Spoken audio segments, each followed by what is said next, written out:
Hello les amis, allez c'est parti pour une petite pêche en rivière de nuit au feeder, donc ce qu'on appelle le spécimen feeder. J'ai le rod pod qui est derrière, sauf que d'habitude en spécimen je viens avec mes cannes de 2 livres au barbeau.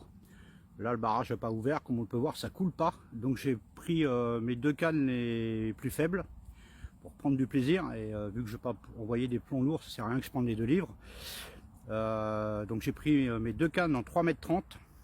Donc j'ai ma canne à feeder en 80 grammes et ma canne à barbeau d'une 75. Donc voilà. Donc je vais vous montrer un peu les montages et surtout expliquer aux débutants ce qui est important que vous ayez en plan d'eau ou en rivière, ce qui est important d'avoir comme montage. Donc je vais essayer d'employer des mots assez simples pour les débutants. Sur le moulinet, c'est ce qu'on appelle le corps de ligne, j'ai du 27 centièmes. Et sur mon bas de ligne, j'ai du 25.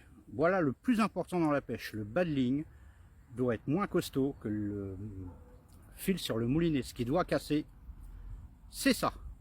Voilà. Si déjà vous faites ça, vous avez tout compris à la pêche. Donc là, je l'ai fait à peu près de 60 cm. Je vais commencer avec cette longueur, il n'y a pas beaucoup de courant. Donc ça, c'est ce qu'on appelle les running. Alors c'est Corum qui fait ça. Alors, ceux-là, je les aime bien. Parce que d'habitude, les running, on ne peut pas trop bloquer. Celui-là, il y a une petite encoche qui est ici. Voilà, je vais essayer de vous la faire voir. Comme un mini pas de vis. Donc on pourrait le laisser comme ça. Hein. Mais celui-là, on peut légèrement la bloquer dans cette encoche. Ce qui fait que pour les touches à retour, il y a quand même un autoferrage. Et si jamais le poisson s'accroche, voilà, dès qu'on tire à peine, bim, ça s'enlève. Ça, c'est la première sécurité. La deuxième, si jamais ça ne se décrochait pas pour X raison, l'émerillon à tâche rapide qui est dedans, lui n'est pas fixé. Donc il s'enlève aussi, ce qui fait que pareil, ça libère la cage. Donc il y a deux sécurités dessus. Il y a celle où elle va s'enlever de cette petite encoche qui est ici. Alors j'essaie de le rapprocher. Hein. Hop, voilà, tout simplement. Il y a comme un petit pas de vis. Et tout simplement, on va venir la clipser dedans en douceur. Voilà.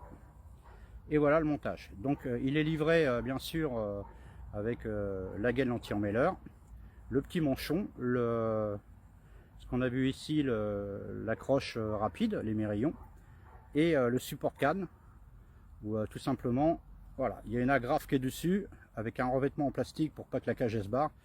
Donc sans... Oh, j'ai pas d'action chez eux, mais je trouve ça vachement bien. C'est vendu par paquet de 4 il me semble. Et c'est Corum qui fait ça, Camobolt, Rum Kit, ça s'appelle. Voilà, alors moi je l'ai trouvé sur Feeder Shop. Et j'ai des potes carpistes qui le prennent aussi pour un kit plomb, hein. On n'est pas obligé de mettre une cache, mais c'est ce que j'utilise maintenant pour mes pêches. Voilà, donc quelque chose de simple. Donc cette nuit, ça va être un premier montage. Donc là, c'est un petit hameçon de 10 avec 2 pelets de 6 sur un élastique. Voilà. Ça, c'est le premier montage. Je mettrai peut-être une petite patte d'enrobage. Alors j'ai pris des micro-pelets en 2 mm, le spécial stick que j'ai broyé au moulin à café, qui va aller dans les cages, quelque chose qui va être très collant, parce que là quand je pêche comme ça, je vais laisser pêcher entre 30 et 35 minutes. C'est pas une pêche comme je fais d'habitude avec des farines qui travaillent vite.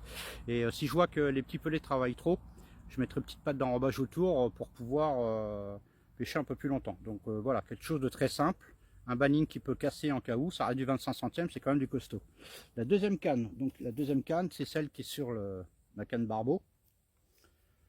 Hop, donc la même chose. Donc sur le moulinet, là j'ai du 35 centièmes. Parce que là, je vais aller, celle-là, je vais les placer à côté de grosses roches où ça coupe un peu. Le même système avec la cage. Là, la cage, je l'ai mis un peu plus grosse. Le banning, il est en 30 centièmes. Là, je peux augmenter, puisque en haut, je suis en 35. C'est un fluoro.